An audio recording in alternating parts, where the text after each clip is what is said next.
An unmarked white envelope addressed to me. That's where it all began. I'm Sarah, nearing 60. 15 years ago, I divorced my husband after discovering his affair. And since then, I've been living on my own. For the past year, I've been staying with my second son and his girlfriend, Daisy. My eldest son, Tom, now 35, lives in an apartment near his workplace. Life was quiet and routine with me working part-time until the day this mysterious envelope arrived. It was crudely marked with my name and address with no indication of a sender. Inside was a hotel bill. What's this? I wondered aloud.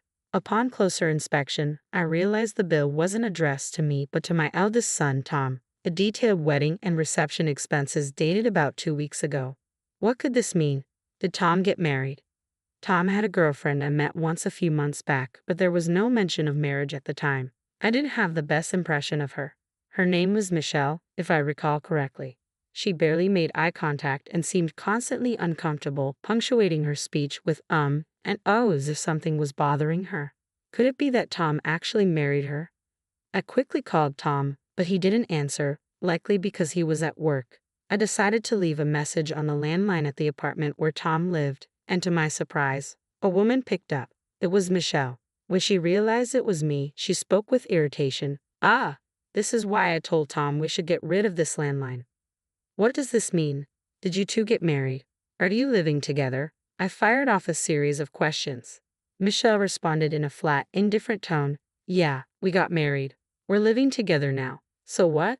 So what? I received a bill from the hotel. I didn't hear anything about a wedding. Oh, that arrived already? I sent it because I thought you'd pay, Michelle replied casually. We picked a venue where we could pay later. We covered the deposit, but we figured you should take care of the rest. What? They had a wedding without even inviting me, and now they expect me to pay? I was completely at a loss for words.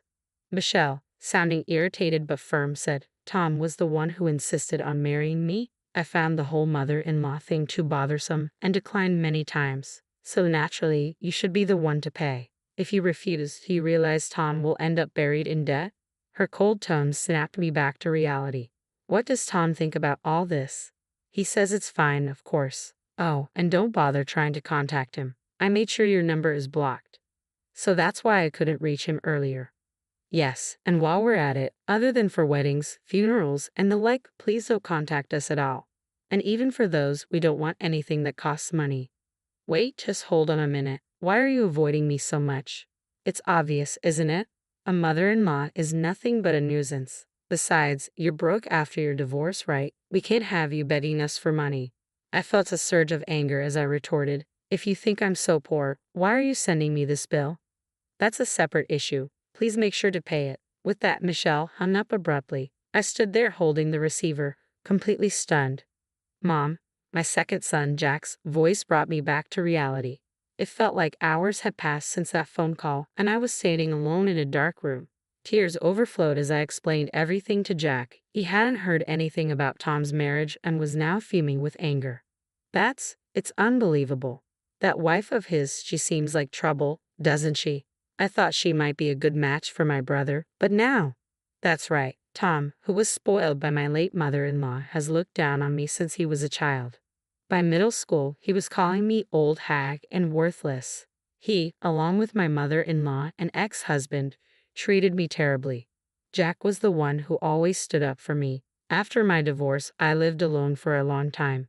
But my kind son, worried I might be lonely, invited me to move in with him and his girlfriend, Daisy. What should I do about this bill? It's over $20,000. I could use the alimony for my ex-husband to pay it, but I honestly don't want to touch that money. I was planning to save it for your and Daisy's wedding, or for when you have kids. Both you and Daisy have always been so kind to me, so I decided to use all the alimony and property settlement money, which my stingy ex-husband scrimped and saved, for the two of you. Then my son said, Mom, that money is yours. You don't have to use it for us, and it's completely unreasonable to use it for my brother. He took the bill from me. I'll get rid of this at work. Remember what my brother has done to you. You absolutely must not pay this. Even though my eldest son had treated me poorly, I still felt a sense of responsibility as his mother. If I kept the bill, I might end up paying it. Jack understood that, and I felt relieved. 2 weeks later, Michelle called me. Hey, Why haven't you paid yet? The venue contacted me because the payment deadline has passed. I've discussed it with my second son, and we decided there's no need to pay. Besides, can't you cover it with the cash gifts from the wedding? I managed to voice my stance, though my heart raced with anxiety. Michelle's response was immediate and furious. We've moved, and we've already spent all the cash gifts. What are you going to do about this? What? You moved? Where to? None of your business. Just shut up. It was clear that Michelle wanted nothing to do with me. Realizing this, I steeled myself and proposed, all right, I'll offer you $10,000. In return, we part ways completely, no contact, not even for weddings or funerals. We act as if the other person does not exist. What do you think? But Michelle wasn't satisfied. $10,000 isn't enough. I need at least $20,000. What are you thinking? You didn't invite me to the wedding, you didn't tell me where you moved, and now you're asking for $20,000? I don't care. You probably have about 20 years left to live anyway. We plan to live twice as long as you, so I might as well take all your money while I can. That's just cruel, I said, struggling to keep my composure. Well, one way or another, we're going to get that $20,000 from you. Once you pay, we'll cut ties as you requested. I was eager to distance myself from Michelle, so I reluctantly agreed to her terms. Jack would probably be furious if he found out, but I wanted to avoid any more trouble from Tom and his wife. A year later, Jack married Daisy. As they were preparing to set up their new home, they asked me to move in with them, even though I had planned to live alone. In addition to giving them a wedding gift, I prepaid 2 years' rent for their new place and contributed to their mortgage. Then Michelle called again. I heard Tom's brother and his wife are building a house. You helped them, didn't you? Because of you, Tom is working 2 jobs and is exhausted. And you only gave us $20,000, Michelle said. It was clear she had heard about our new living arrangements somehow. I was taken aback. But you agreed to the terms back then. There's nothing I can do about it now. Shut up. We're having a baby. What are you going to do about that? Oh, really? Congratulations. But remember, we agreed to cut all ties, so I'm not giving you a penny. Despite her attempts to pressure me, I remained firm. You think you can use a grandchild as a bargaining chip. Even if your baby is born, you won't be seeing them. You'll regret it. With that, Michelle hung up. It seemed she believed a grandchild could control a mother-in-law. While I'd love to have a grandchild, I'm already expecting one. Actually twins, a boy and a girl. Daisy is 8 months pregnant. Tom's child doesn't interest me at all. 6 months later, Daisy gave birth to the twins, and I was joyfully and busily caring for them. Then I received an email from Tom with a photo attached. It showed a beautiful baby with Michelle and Tom. Since we had already cut ties, it was none of my business. When I continued to ignore it, Michelle called me, her frustration evident in her voice. Did you see the picture? Isn't it incredibly cute? Yes, it is. So, what do you want? Don't speak like that. I went out of my way to show you your grandchild, your eldest grandson. You could at least send a congratulatory gift. What? I thought we agreed to no contact except for weddings, funerals, and such. Yes, that was the agreement, but normally a grandparent would send a congratulatory gift or something. I wasn't surprised by her approach. No, I'm sticking to the agreement, Michelle. Realizing it was pointless to argue further, Michelle handed the phone to Tom. That's your deal with Michelle, not mine. Send me the celebratory money. Tom, ever skilled at twisting logic, said, It's your eldest grandson, you know. Don't you think you should be looking out for him?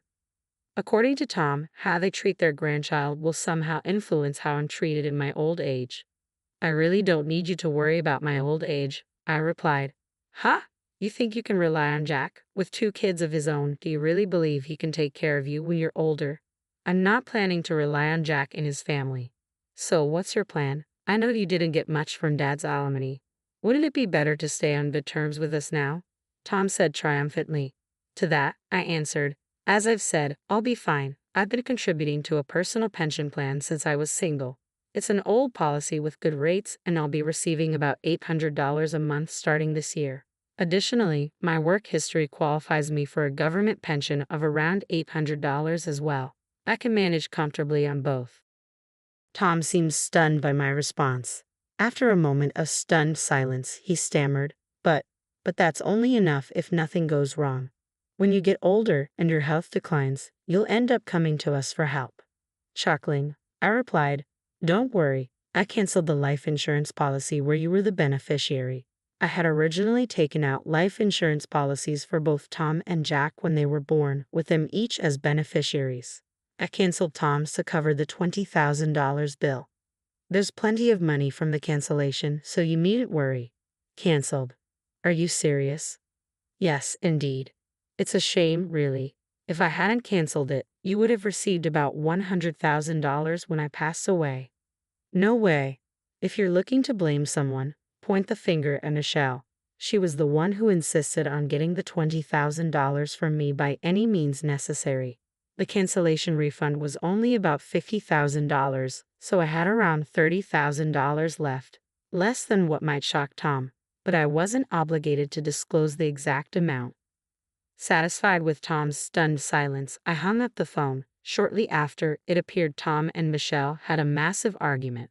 There's talk of divorce, but discussions about alimony and child support are stalled, leaving them living separately within the same house. It's like watching the downfall of someone obsessed with money.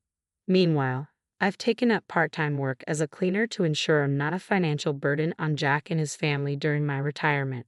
Warmly welcomed by my son and his wife, and with the joy of 2 grandchildren,